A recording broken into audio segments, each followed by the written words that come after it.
Guys, what's going on? I hope you guys are well. Just a bit of update on my test. Um, I've had to go and give another test today because apparently the first test that I gave was inconclusive.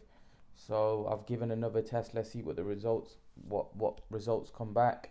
I'm not sure why it was inconclusive. I don't understand.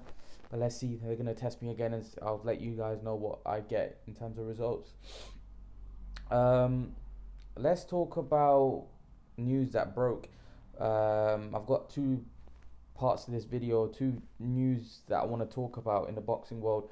Floyd Mayweather has come out, and Floyd Mayweather's Floyd Mayweather. Floyd Mayweather says he's back in 2021 now. A lot of people, Floyd Mayweather said exactly the same thing in 2019, that he's going to come back in 2020, and now he's saying the same thing in 2021. I think Floyd Mayweather does this every year where he tells the fans he's coming back, but really, let's be honest, we know he's not coming back into boxing. We know that he's probably, if he's coming back, it's probably exhibition fights and stuff like that. He's not coming back to fight top opposition. So I think everyone gets excited. Everyone thinks that Floyd is coming back to fight top notch competition, but he's not. He's not coming back to fight Errol Spence, Terence Crawford, Manny Pacquiao. He's coming back to probably uh, fight MMA fighters, or exhibition fights. That's all he's coming back to fight. But we heard that he was going to fight that this year. I think with Floyd Mayweather, I think those exhibition fights, he put them to a side because we were going through the pandemic. But Floyd Mayweather could have those type of fights even when he's 45, 50. He could still keep fighting because Floyd Mayweather is going to generate revenue and income. People just want to watch him because he's developed that name. He's got that pull. So Floyd Mayweather could fight whoever and generate a huge audience because of the name that he's managed to create for himself. So he could fight Logan Paul, he could fight whoever, and that fight will do huge numbers. It will do more numbers than a proper boxing fight, most likely.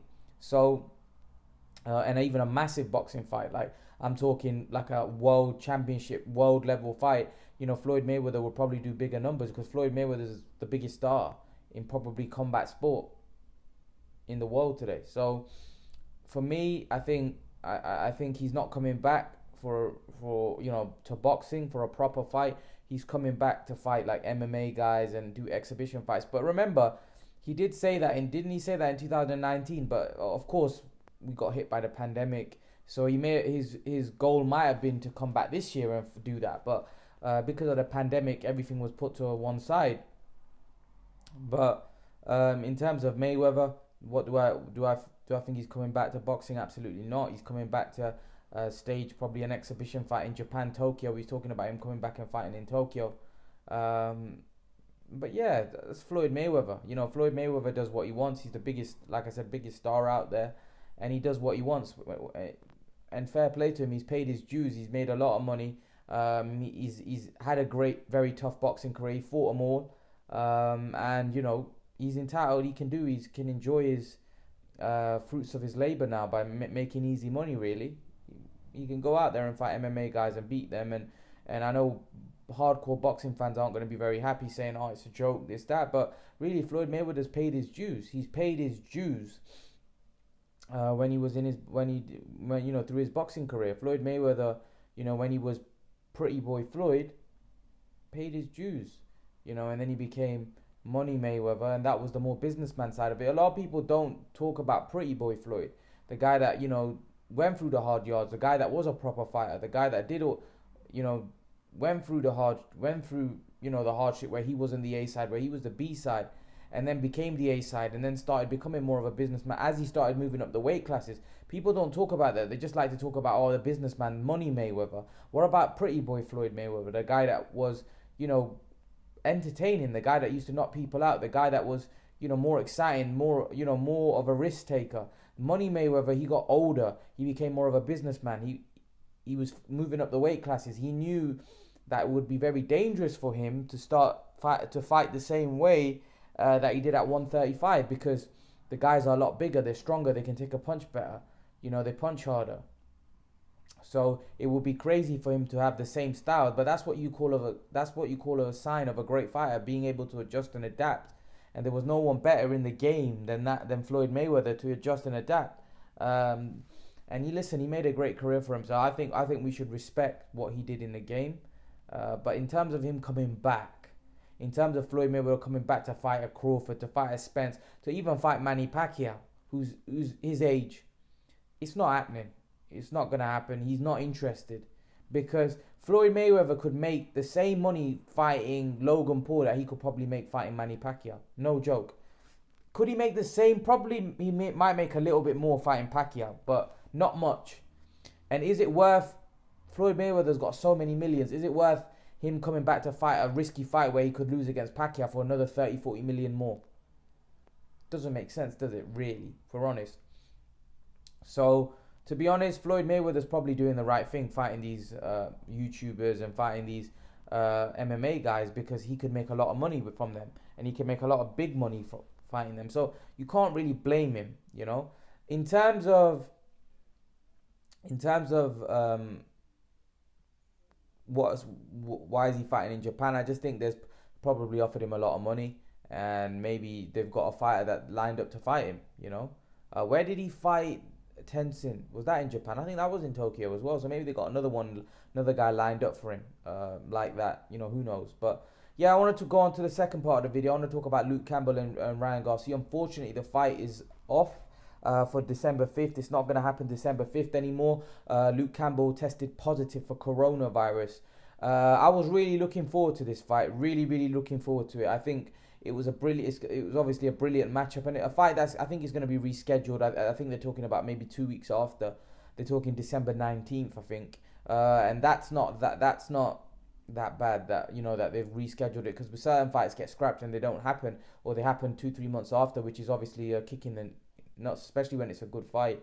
But I think the fact that this fight is looking like it's going to take place just a couple of weeks after, I think it's great news. I think it's great news. And it's a fight that's a great fight, because you know why it's a great fight with Ryan Garcia Campbell? Because we don't know how good Ryan Garcia is. And Luke Campbell is a proven guy at world level. Yeah, he's come up short against Lomachenko and Linares, but he's a proven guy, and he held more than his own in those fights against both those guys. So he's a proven contender at world level, whereas Ryan Garcia hasn't faced anyone of the level of Luke Campbell, and this is going to be a very, very tough time. The fact that so many people think Ryan Garcia is just going to blow him away, I find that very strange. When you look at Luke Campbell's amateur pedigree, and you look at what he's done as a pro so far, it's hard to make a case, and what Ryan's done so far, it's hard to make a case that Ryan Garcia is just going to blow him away. You know, I'm sorry, I just don't see how, you know, people come to that conclusion. What, because Ryan Garcia's got fast hands, that people think that he's going to blow him away? I just don't see it. I don't see that him blowing him away. So I think it's a great fight. I think it's going to make for an entertaining fight. I think Luke Campbell's going to bring it, because I think Luke Campbell's kind of on his last chance saloon. I think Garcia mentioned it. If he loses, Luke Campbell, I won't say on his last chance saloon, because he's still young enough and he's still fresh. He's not had like a punishing career. But if he loses a third fight, right, he's already lost. Well, I think he's already lost 3 times. He lost to Mendy, he lost to Linares, and he lost to Lomachenko. But there's no shame in losing to Linares, and he avenged the loss with Mendy. So for me personally, I think he needs to win this fight. I think Ryan Garcia can still come back from it, or he can have a rematch or down the road. He's still young. But Luke Campbell is 33 years of age. If he loses again, his credibility, you know, I feel like a lot of these guys are going to fight one another. Like Ryan's going to fight Devin. Devin's going to fight Teofimo. Teofimo's going to fight Ryan. I think you're going to have and Javante, add that to the mix. And I think if Luke Campbell loses, I'm not sure whether Luke Campbell will be in the mix. Possibly, because all of these guys have to have fight people. And Luke Campbell's definitely a credible name. But I just think he's got to win this one. I think Luke Campbell's got to win this one and get his name out there. Because whenever it's mattered at world level, Luke Campbell so far has lost. I know we fought I think he should have beaten Linares personally. I mean, Lomachenko was obviously, okay, you lost. Lomachenko is exceptional. But Linares was definitely a fight that he could have won. And sometimes those are the kind of opportunities that you need to grab. And he almost did, you know, and the circumstances around it, you know, his dad passing away, it wasn't great, you know. So you can understand why, you know, that everything wasn't right for him. But let's see, man. Let's see. This is a big fight for Luke Campbell and Ryan Garcia, because Luke Campbell wants to show he's world level, and he wants to make a name. You know, so far he hasn't had a defining win, Campbell. And Ryan Garcia is looking for his defining win at world level. So for both, this is kind of like a fight where both are trying to prove that they're top fighters. So let's see, man. Let's see who comes out on top. It's a great one. It's a great fight. Leave your thoughts, guys. Let me know what you think. And by the way, someone was asking for me for my prediction. I'm going to go Luke Campbell just because of the experience. And I think just his boxing ability may be too much. But I might be wrong. Ryan Garcia might blow him away. But I'm just going Luke Campbell. But leave your thoughts. Let me know what you think, guys. And guys, remember to please like, share, subscribe to my channel. I'll see you guys in the next video. Peace.